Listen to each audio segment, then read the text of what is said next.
They called her the scholarship girl. But by the time it was over, she was the storm that rewrote the ending.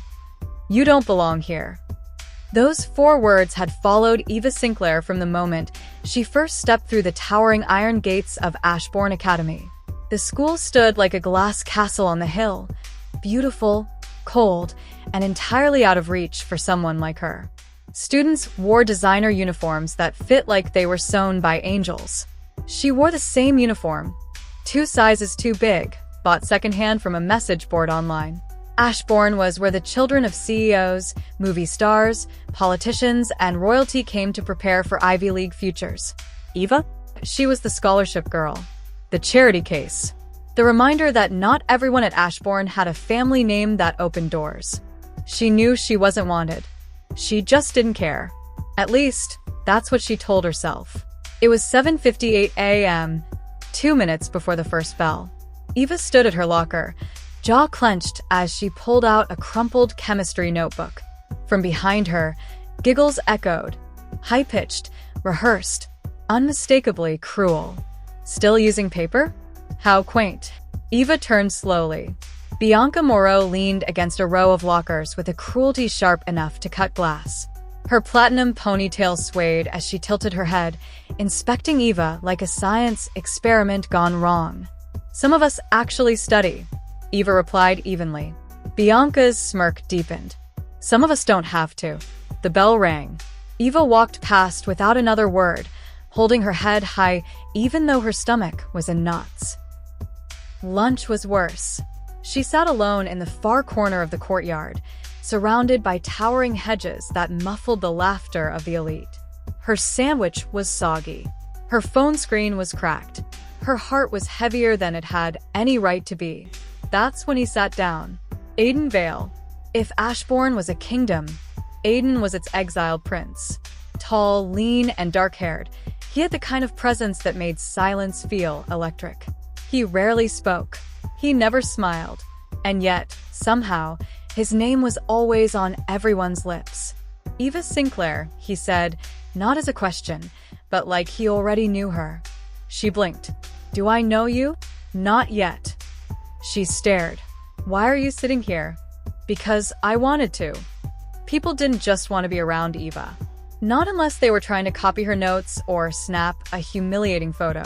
She narrowed her eyes. "Is this some kind of joke?" He took a bite of an apple and shrugged. "Do I look like I'm joking?" And no, he didn't. If anything, he looked haunted, like something was weighing him down beneath that crisp white shirt and black blazer. His green eyes held stories no one had read yet. She didn't ask why he was really there. She didn't trust it, but she let him sit. By the 3rd day of shared lunches, it was undeniable. Aiden Vale was following her. Not in the creepy stalker way, but in the quiet, calculated way that made it seem like they were orbiting the same unseen gravity. He started showing up at the library during her tutoring hours, asking sharp questions. He waited near her locker, offering rides she declined. He even sat near her in the back of lit class, trading glances during discussions. Eva didn't get it. He was the son of Alexander Vale, the tech billionaire who owned half of Silicon Valley. Aiden didn't need friends. He didn't need anything. So why her? "You know they're watching, right?" she asked one afternoon as they sat by the old fountain behind the science wing. "Let them," he replied, tossing a stone into the water. "You're the only interesting person here." She rolled her eyes. "That's a lie." "It's not. You actually have to try." "They don't." There was a pause. The kind that hinted at something deeper, like a storm gathering far on the horizon. "Why me?" she asked finally.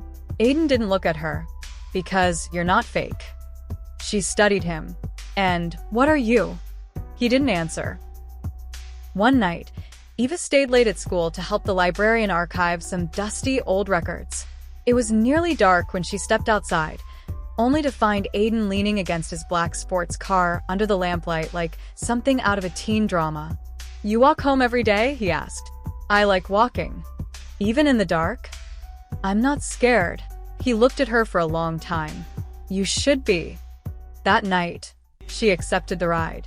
Inside the car, the world felt quieter, safer. But not because of the luxury leather seats or the custom stereo.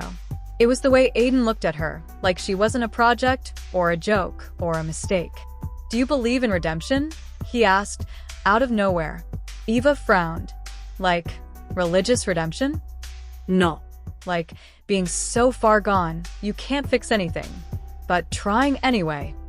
It was the first time she heard a crack in his voice. "I don't know," she said. "Maybe it depends on what you did." He didn't speak again for the rest of the drive. Rumors swirled like smoke. Bianca was the first to voice what everyone else whispered.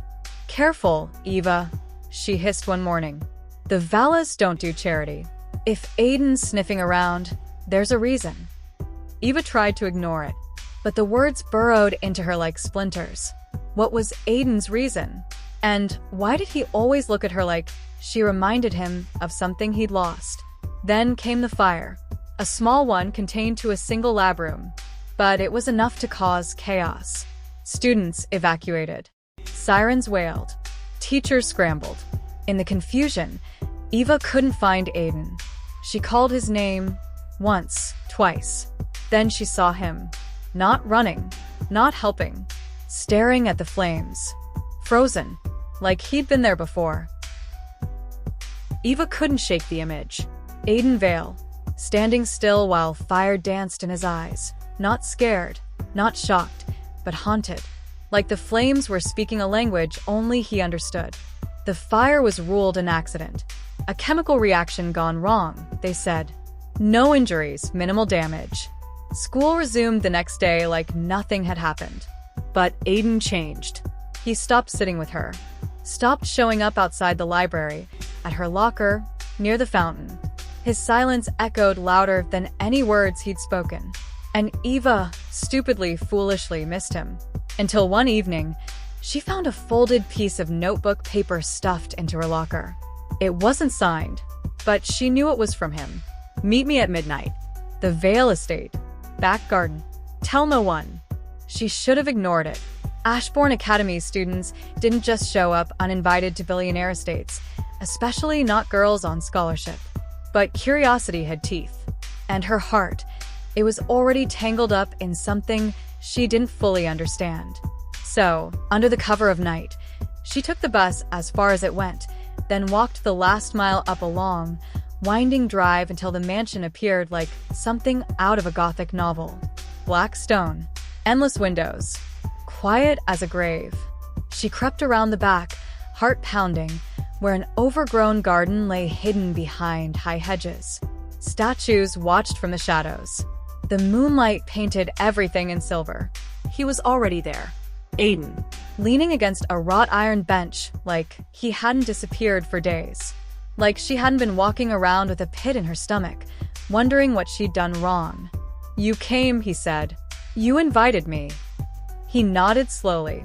"I wasn't sure you would. You ghost me for a week and then ask me to sneak into your estate like it's a spy mission. What could possibly go wrong?" Aiden gave a ghost of a smile. "You're mad." "No." "I'm confused." He looked away. "I owe you an explanation." "Start talking." Aiden walked to a rusted trellis, where dead roses curled around the frame like sleeping serpents. "This garden used to be my mother's," he said quietly. "She loved it out here. She said the world was quieter when you were surrounded by things that grow." Eva softened. "Is she?" "Gone." "Car accident. 4 years ago. But that wasn't what killed her." He turned, eyes dark and sharp. "It was me." The words hit her like cold water. What are you talking about?" Aiden ran a hand through his hair, breathing hard. "We were fighting. She'd found something, a file. A USB drive I thought I deleted. I begged her not to go to my father. I yelled. She stormed out. I followed. We were halfway across the city when the crash happened." Eva blinked. "That's not your fault. You don't understand. That file, what was on it, it would have destroyed everything. My dad's company. Our name. I hacked into our system trying to find proof of where the charity money was going. It wasn't going to clean water or schools. It was going to shell accounts in the Caymans. Slush funds. Laundering. She found out, and she was going to tell." He took a shaky breath. She never made it. Eva stared at him, heart racing. Why are you telling me this? Because you're the only person who hasn't asked me for anything, who doesn't care about my name. Because I see the same fire in you, the same need to make things right. I'm not here to save you, Aiden. He met her eyes. I don't want to be saved. There was a silence between them, a dangerous, sacred quiet. Then what do you want? To expose him, he said. Finally. For real this time. And I need your help. The next week passed in a blur of whispered plans and stolen files. Aiden had a copy of the old USB, encrypted, hidden in a safe behind a fake book in his father's study. Getting it would mean breaking into the house again. This time during the annual Founders Gala, when the estate would be crawling with board members and security. Eva wanted to say no, to walk away from the storm building around them. But she couldn't. Not now. Not after what she'd seen. And not after the kiss. It happened late one night in the garden, beneath the old trellis of thorns. She hadn't expected it. But when his hand touched hers, when his voice dropped to a whisper and said, "You make me feel human again," her heart cracked open like a secret. They were a mess. A billionaire's son with ghosts on his shoulders and a scholarship girl with everything to lose. But somehow, they made sense in the quiet. The night of the gala came fast. Eva wore black, plain, sleek, anonymous. She posed as one of the catering assistants, ID badge forged by Aiden's hacking skills. Her stomach twisted as she stepped through the marble entryway, chandeliers sparkling above her like 1,000 judging eyes. She spotted him from across the room. Aiden. Polished. Dangerous. Wearing his father's smile like a mask. They didn't acknowledge each other. Not yet. The plan was simple. At 9:15, Eva would slip upstairs during the speech. The safe was in Alexander Vale's private office. Aiden had already disabled the cameras. By 9:25, they'd be gone. Clean. Quiet. Undetectable. Only nothing at Ashbourne was ever simple. Because at 9:12, Bianca Moreau appeared in the crowd, her arm hooked through Alexander Vale's.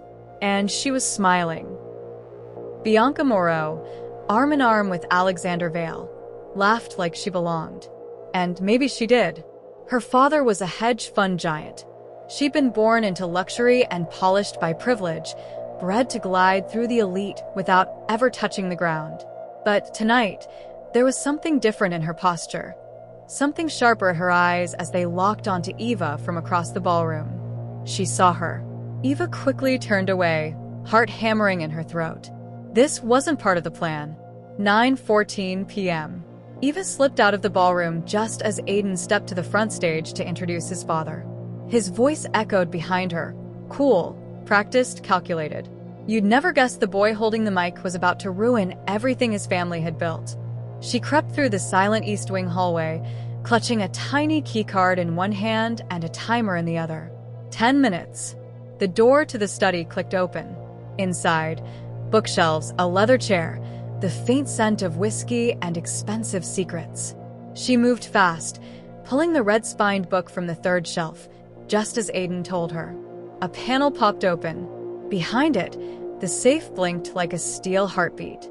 She typed the code, 8-2-6-1. It hissed. Inside sat a single black USB drive and a thin leather folder stamped confidential. Eva grabbed both, then froze. Footsteps. Approaching. She didn't have time to hide.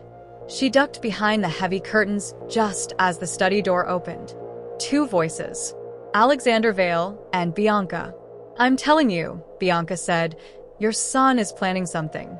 He's been sniffing around the old accounts. And that girl, Eva Sinclair? She's not just some school charity case. She's clever. Too clever. You're sure?